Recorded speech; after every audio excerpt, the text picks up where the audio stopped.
reading specialist. And by show of hands, how many people saw Doug way back in June? Okay. So the majority of you just heard this yesterday.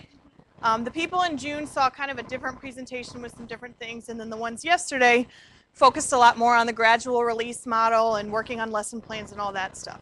The goal of this one is to kind of explore that idea of disciplinary literacy a little bit more and think about and look at it in your classroom, your subject area, your students, your content.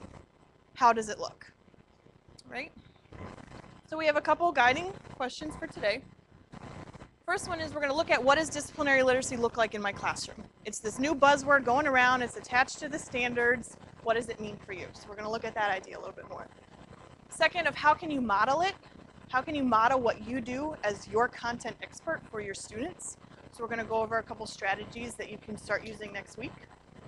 And then lastly, in what ways can I improve my lessons to support student understanding? And we asked you to bring a lesson plan, a textbook, something like that today, so that you can start working on it, a lesson maybe for next week or the week after, incorporating some of these disciplinary literacy strategies. So to get started, first of all, you have candy bowls on your table. Feel free to keep yourself going. The peppermint, if you're feeling a little slow and need to get your mind going, peppermint helps your thinking, so keep popping those in your mouth. All right, so the first thing we're going to do underneath your candy bowl, there should be 4. If you need some extra, let us know. What I want you to do is take some time with your table mates by yourself. I'm going to give you about 5 minutes. I want you to read it, and in 5 minutes, I'm going to ask you to give me a summary and answer some questions. That's all I'm going to give you. That's all the instructions, just like we tell our students. Have at it.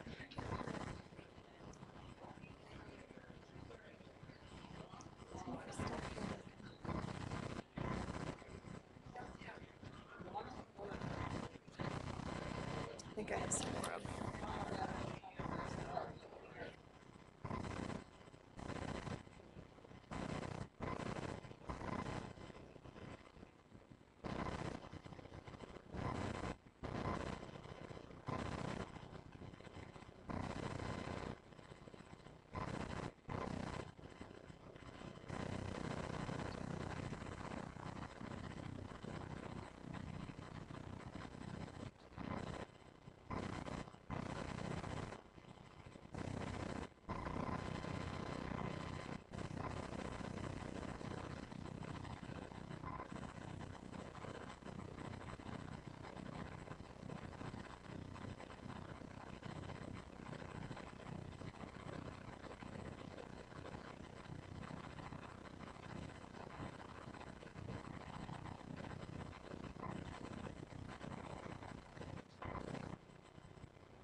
right, go ahead and wrap up where you are.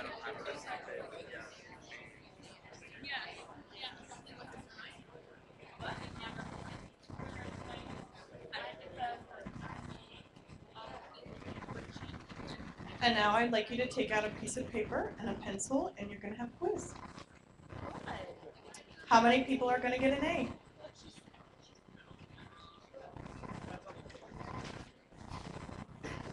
So I heard some conversations going on around here. What do you think you read? Is that question number one? No, I'm kidding about the paper. You don't have to. But yes. What did you read, Tony? Okay. How many people thought it was Goldilocks and Three Bears? A version of it, right? How many people got kind of towards the end and were like, this was not the story of the Three Bears? It better not be, right? Okay. Some of the conversations I heard too, Darren over here was reading it with an Italian accent, and I know he wasn't the only one. All right. How many people tried to think of what language this was written in? I heard Latin, I heard different things. Okay, good. What other things did you find yourself doing to pick out something that was making sense? I see circles, I see, what else did you find yourself doing? Rita?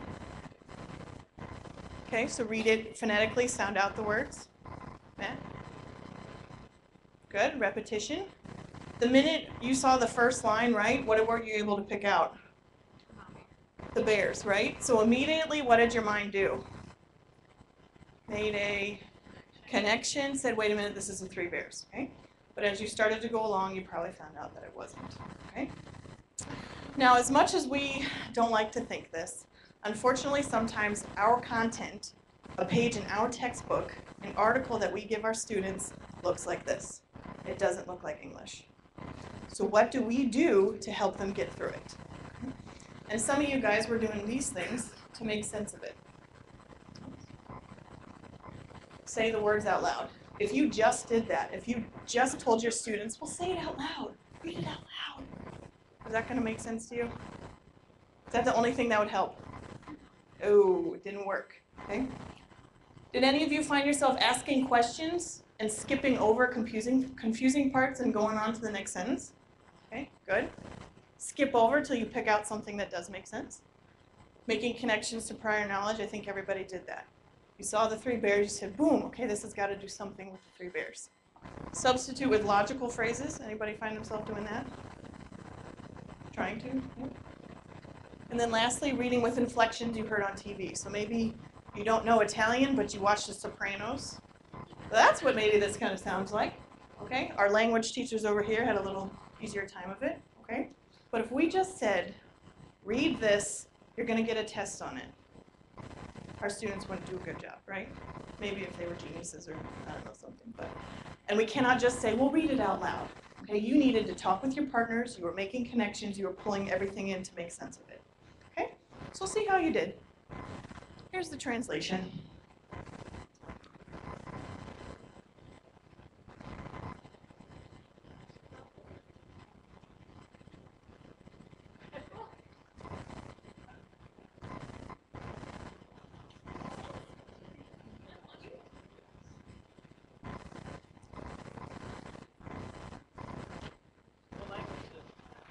I think it was just a made-up language.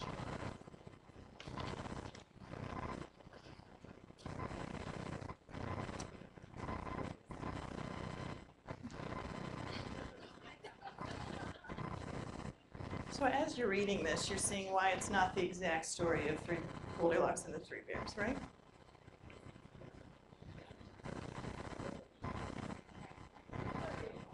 Goldilocks never said to the bears, go to hell.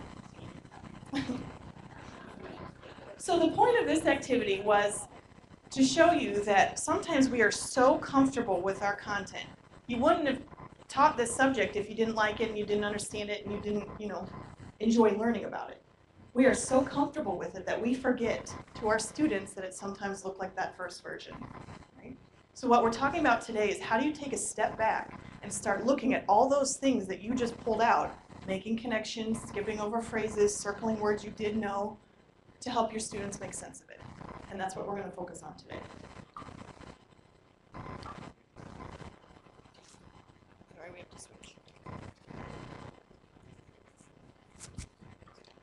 Okay.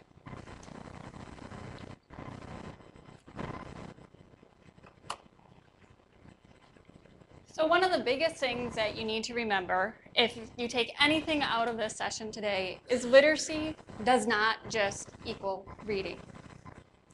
It has many, many components. Reading, writing, thinking, speaking, and listening.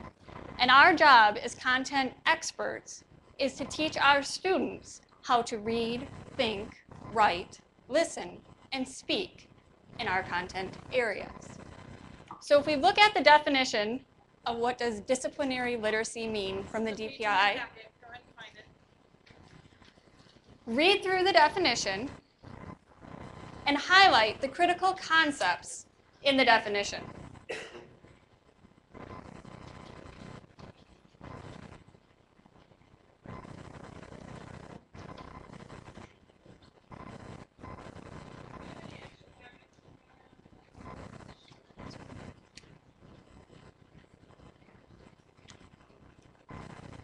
So go ahead and figure out what you think are the critical components that DPI is trying to cover as part of our job teaching this year.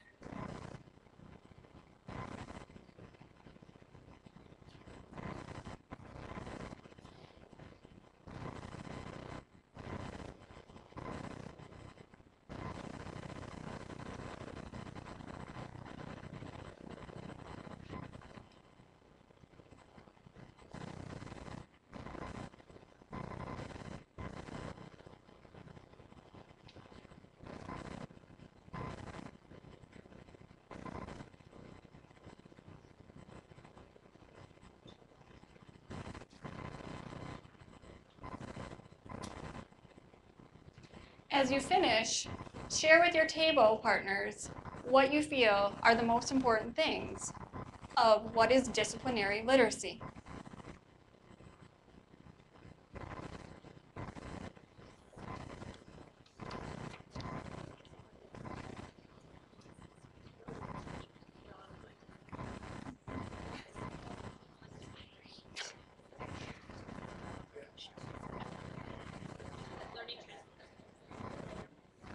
Mm-hmm.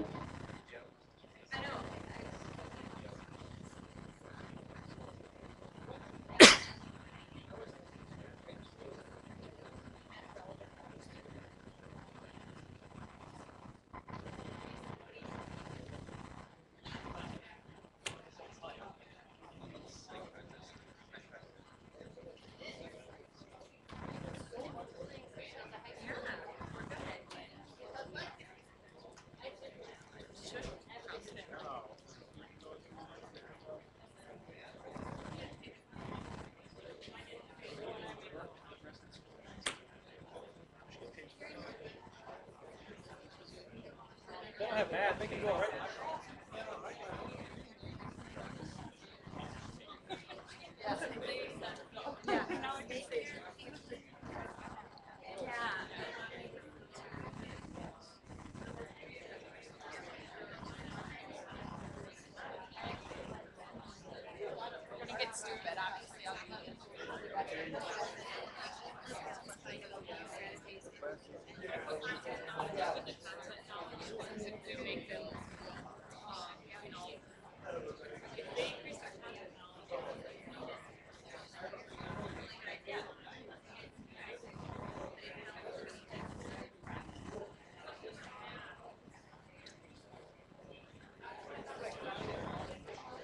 So we're hearing lots of great discussion about what disciplinary literacy means. Does any group want to share what they feel are some important components of it?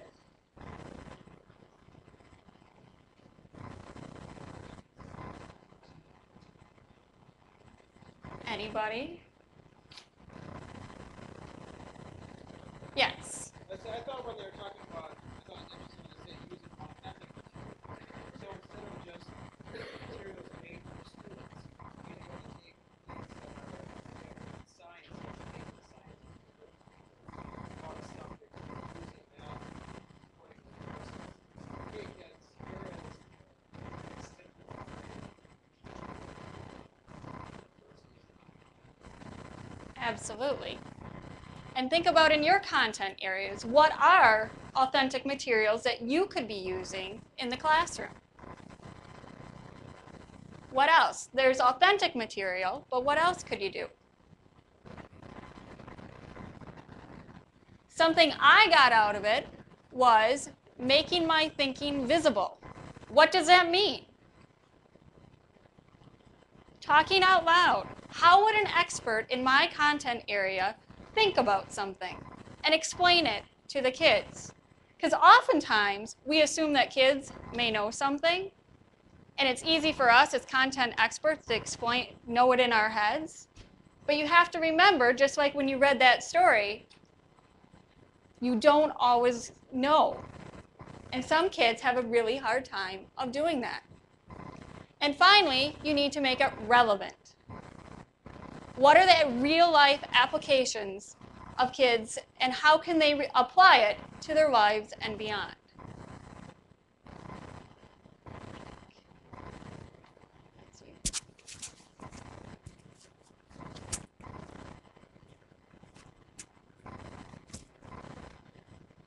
All right, so this is what the DPI says we're responsible for. Taking our content and taking it a step further. Make your thinking visible, authentic texts, and that last line, did anybody have that underlined? Beyond our classroom, what should they be able to do? Transfer real world situation. Transfer it to real world situations. That Spanish textbook or that math textbook is not going to always be next to them. You are not going to always be next to them. How do you help them transfer those skills out of your classroom, college, beyond? Like we said yesterday, our goal is every student college and career ready. How can you do that?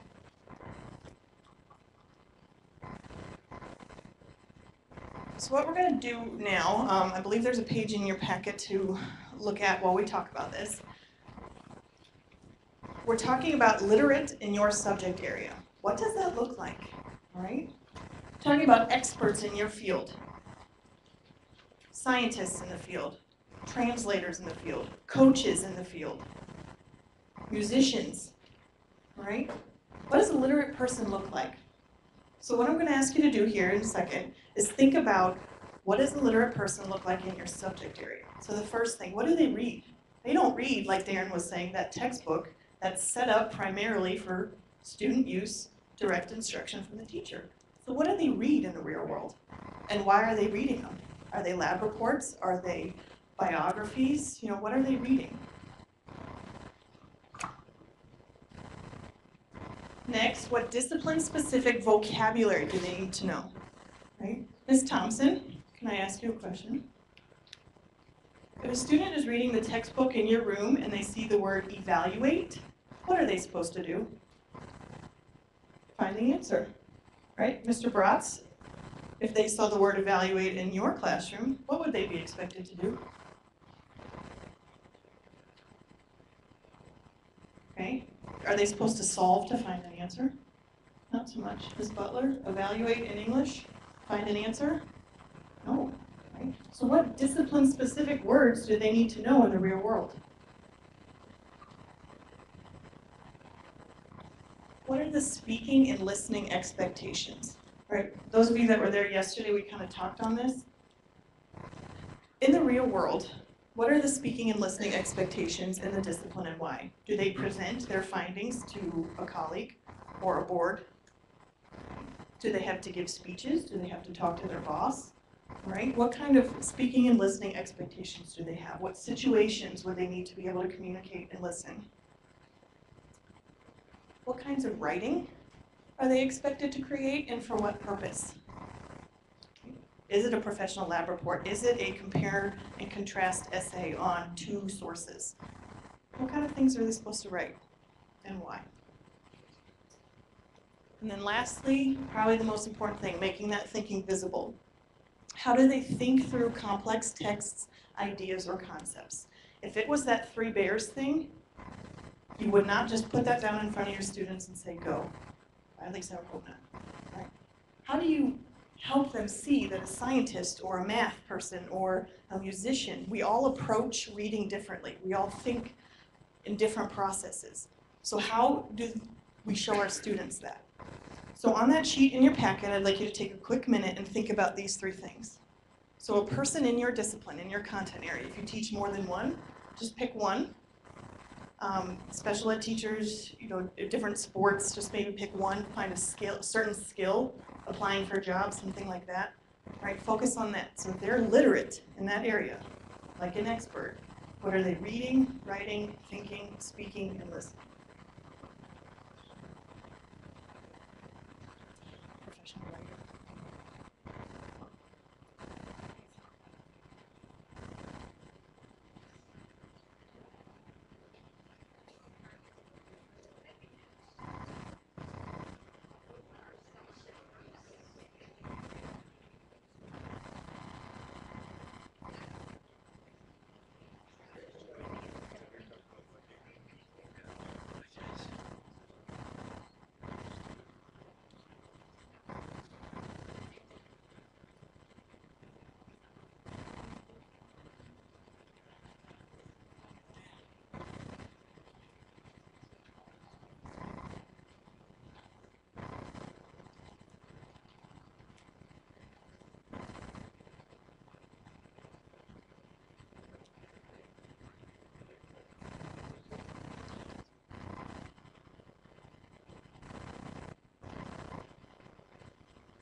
So as you start to fill in those 5 areas, I also want you to then take a look at the bottom. The 5 parts are, in an ideal world, if our student in June was to leave our classroom, they would be literate and be able to understand and comprehend all of those areas and text and all that good stuff. At the bottom, I want you to start thinking about what kind of obstacles get in our way of this, right? And then also start to think, well, how might I be able to overcome that in my classroom?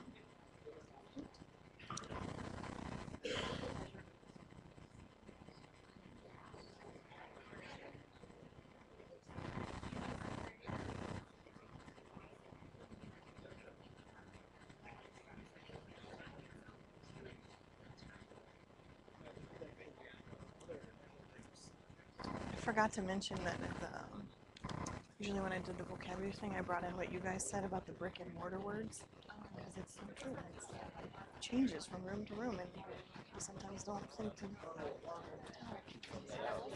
Yeah,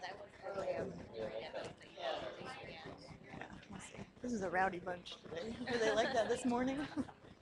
They were okay. Maybe they had sugar for lunch. Or I'm doing it.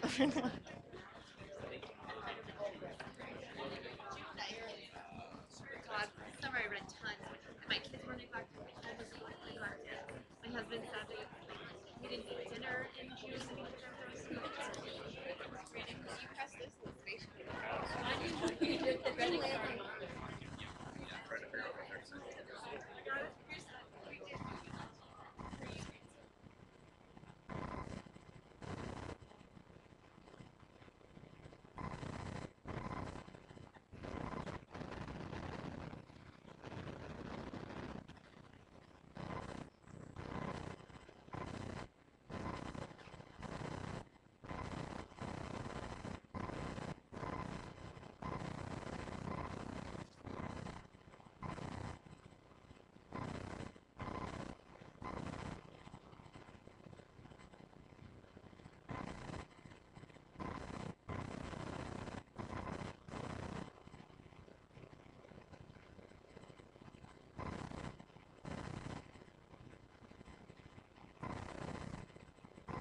right, go ahead and wrap up your conversations.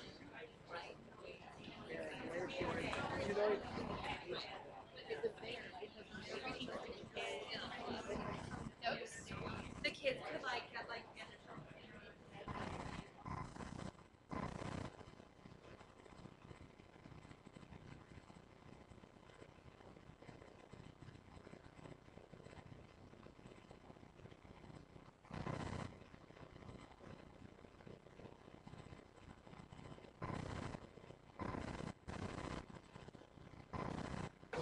they're like professional. Alrighty, so you took a look at your discipline, and out in the real world, what are they reading and writing and speaking and listening? What kind of obstacles, if I can have some volunteers, did you and your table mates discuss gets in the way of creating a literate individual in your classroom? Yes. Many students don't like recreational or pleasure reading. Okay, They so just don't like it. motivation, how many people had that? And giving them the choice. Okay. Like you don't like it, but you haven't gotten anything that you wanted. Anybody else?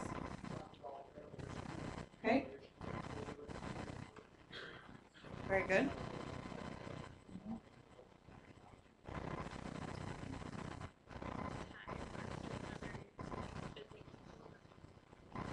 Time. All right, what about time in the classroom? Anybody have that? As teachers, we have a lot going on, right? Anybody else?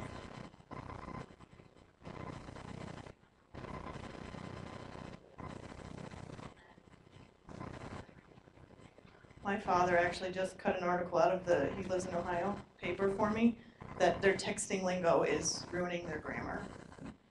All of us have read their writing at some point, and we probably are all nodding our heads. Right, so outside factors, right, are up against us.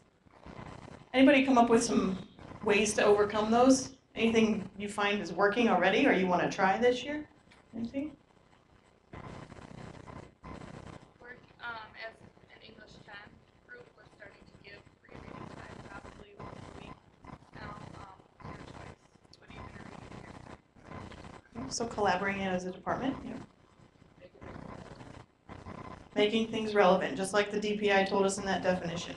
And I think the motivation, the purpose, if they know why, right?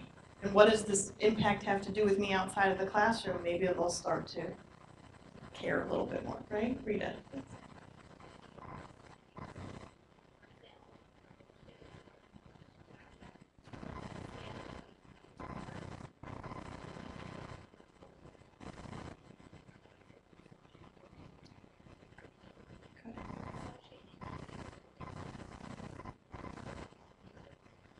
Good, so making connections to something that they already do. Our students know a lot. And if we can kind of reassure them that, yeah, you've got a good foundation. Let's just build on that, right? What looks familiar, like you did in the Three Bears story, you connected right away to, you knew there was a mama, papa, baby bear, a girl named Goldilocks. I heard a lot of people looking for the words of, where's it say just right? You know, because too hard, too soft, whatever, okay? So we're gonna look at a couple of these obstacles that you guys mentioned. And the first one is time. You have a lot of content to cover. All right? But what I want you to, when you have that argument in your head of, oh, I cannot take the time out to show you how to set up this resume or set up this piece of writing, I want you to ask yourself, am I teaching content or am I teaching a discipline? Am I teaching them something that they'll probably forget next year, content-wise, or is it something that in the real world they'll be able to look back on and say, hey, I remember Mr. Sheedy taught me how to do that. I remember he told me that this is how to read. Don't roll your eyes back there, right? Taught me how to reason through this or set it up or look here for an answer if I didn't know it. And only you can make that decision. Only you can decide, okay, I'm going to take this week and set up note-taking. I'm going to just show them how to set up a note card. I'm just going to show them how to read a primary source that they find on the internet. I'm going to show them how to evaluate a source, and that's all I'm going to do. Only you can make that choice. Is that more important than pounding out some notes or doing a couple lectures? Right? You can make that choice. The next one then is rigor versus unrealistic expectations. And I want to give you a personal example for this one. Back in January, I decided that this was the year I was going to do my first triathlon. It's always been on my bucket list. I was like, this year you're signing up, you're doing it. It was this past Sunday. Now when I signed up back in January, I've always been a good swimmer. I know how to ride a bike, and I can run. Could I have just shown up on Sunday and done a good job? I probably wouldn't have even gotten out of the water, okay? And any of you that have trained for something like that, no, you can't do that. Just because you have the base skill doesn't mean you can just boom right into the full race. That's unrealistic. It's like that in our classroom.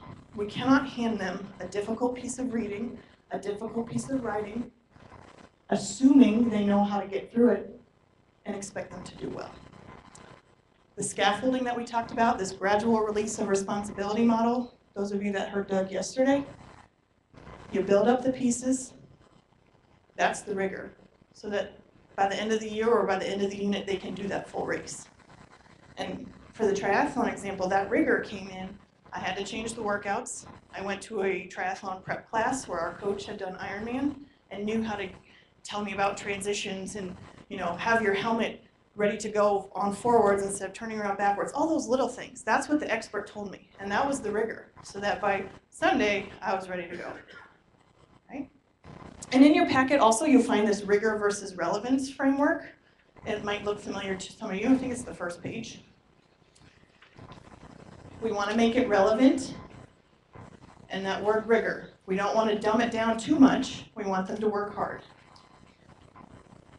Along the bottom, you can see the knowledge in one discipline all the way up to the real world unpredictable situations. And then going up the top are the taxonomy questions. So starting with your basic knowledge and awareness and moving up to evaluation. Ideally, where should our lessons eventually get to? Where should our students eventually get to? Sector D, I heard. Is this easy to do? Nope, I see a lot of shaking heads. If we can even get there 1 or 2 times a unit, 1 or 2 times a quarter, that would be awesome, right? Keeping it relevant so that they can transfer it to different classrooms.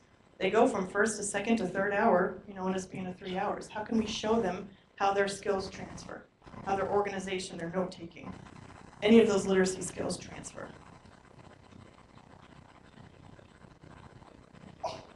So now what we're going to talk about is how do we do this. The what is our content. We are awesome at our what. We know exactly what to teach. We know we have to get through the Declaration of Independence. We know we have to get through conjugating verbs. We know that. That's the what. How do we frame the how and the why for our students?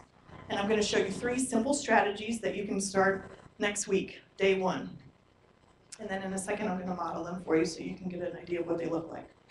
The first one is this think aloud idea, this mental modeling, making your thinking visible. Math texts, social studies texts, art texts, I'm trying to pick out people, English, poems, they all look different. You have to think differently through them. Show our students that. The worst assumption we can make is that they come into our room already knowing how to do that, and this would be babying them. I don't want you to think that. A lot of you might, who was I talking to? Mary Faye this morning. She was just saying her son went to school. It's like, how do I take notes from a book, Mom? We never taught him. We always thought, oh, you can do that. Read this book, jot some notes down. You can do that. We don't always know that they can. So thinking aloud, you're going to take a piece of text, take a math problem, take a instruction booklet, a manual, a piece of music, show them how you think through it. And I'll be the first one to tell you this is hard to do because we're so comfortable with our content, it comes so easily to us. So take this step back and show them what's going on in your head, what are you looking at on the page, what are you thinking about before you move on. The second one is this idea of wide reading, authentic texts. The new Smarter Balanced Assessment that's coming down the pike instead of WKCE is going to focus on informational text, real-world informational text.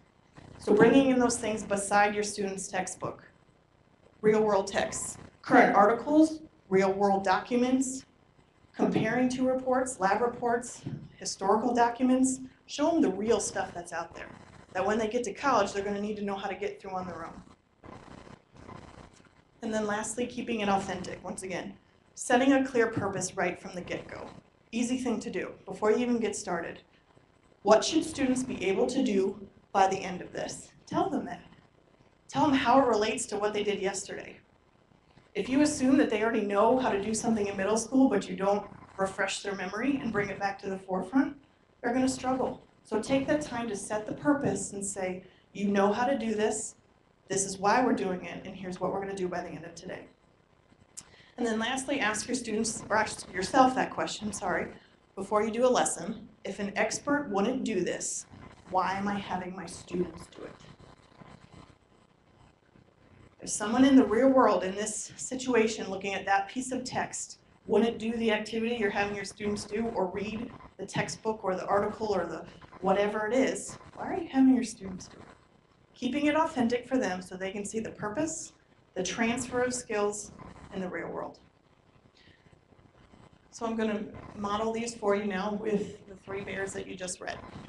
So if I were giving this out to students and I said, you know what, it's a tough piece of text, I want to show you how I think through this first few sentences, okay? To try Barris. All right, first of all, that doesn't look like English, but I recognize the word try. And I know when I see try, they're usually talking about something in 3s. Uns upon a tame, us try Barris. Okay, I see that 3 word again. I don't really know what that other stuff is, but I'm going to keep going. Mama bear, Papa bear, and baby bear. Wait a minute. That sounds a lot like Goldilocks and the 3 bears. Let me keep reading and see if it has anything to do with it. Okay, I really can't get through. Keep going. Okay, no, I don't know what that word is. Una day, Papa, Mama, and baby. I'm going to keep skimming. Wait a minute, I see the word that looks like Goldilocks. Let me take a step back and go back from the beginning. I recognize a few things. I'm going to skip over the words I don't know, but I'm picking out what I do. So that would just give you an idea. That would be a think aloud. It takes practice to get used to this. You feel silly, all right? But it really shows them that, oh, I can skip over words. Oh, I should be looking at that picture or that bolded vocabulary word. That would help me. All right, so that would be a think aloud. The second one of, if this were my activity and I wanted to bring in some wide reading, some real world texts, maybe I'd go to the internet and find a translation that looked similar. The history of the 3 bears story, stuff going down at the bottom, maybe bring in some Sopranos, I don't know what, but these real world articles of history of the 3 bears, how they connect informational text. And then lastly, setting my purpose to keep it authentic. If this were you guys, I should have started this out with, I'm going to give you a piece of text that doesn't look like English, and it's going to be tough. But I want you to take your time and go through it, try to figure out and make some meaning out of it. The purpose of why we're doing this is to show you sometimes what our students feel when they get a piece of text or an assignment or writing or whatever in our content. So the purpose was to try to get you guys to feel like our students do. If I started off with that, would you guys have maybe looked for certain things or done it in a different way by setting that purpose up front? Okay. What questions do you have for me about those 3? Anything so far? Okay, we're going to go to a break and get you guys going in just a second. All right, so now go ahead and pull out the piece of work or textbook or whatever you did and find that page in your packet, the next blank one, I believe. And we're going to look at your lessons and your content and how can you do this.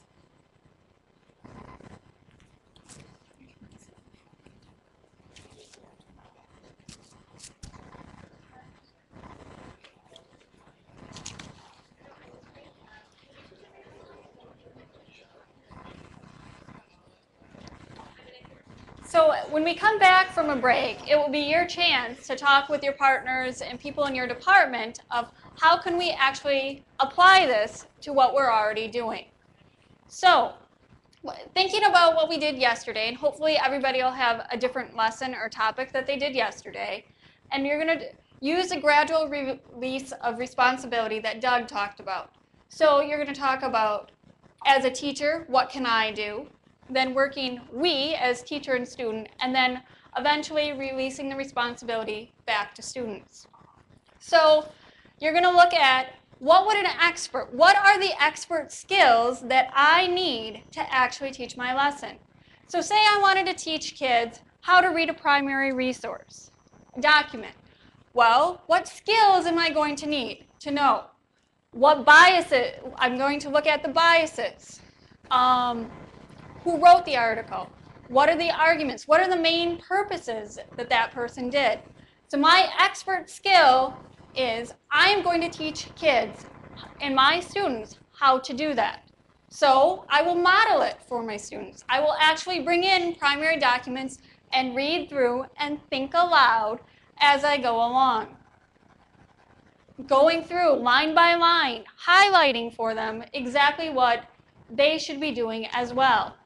And then authentic text, real life documents for students. Obviously in the social studies curriculum, it's pretty easy, primary documents all the time. But what else can I do? What professional journal articles? What music? This is not working right now. Magazine, current event articles. What can I bring into my classroom to keep it authentic and real? So, if you need to go and get a lesson or some resources to help you do this, we'll give you about 10 minutes and take a restroom break. And then when you get back, you're going to work by yourself or with your group and work on making up a lesson, specifically focusing on the content. Or on the skills. Take a step back from your content for a minute and think on the skills. What are the specific skills that I want to be teaching in this lesson? So if you need to go get something, go do so right now. About 2:05. Go ahead and be back so we can start working on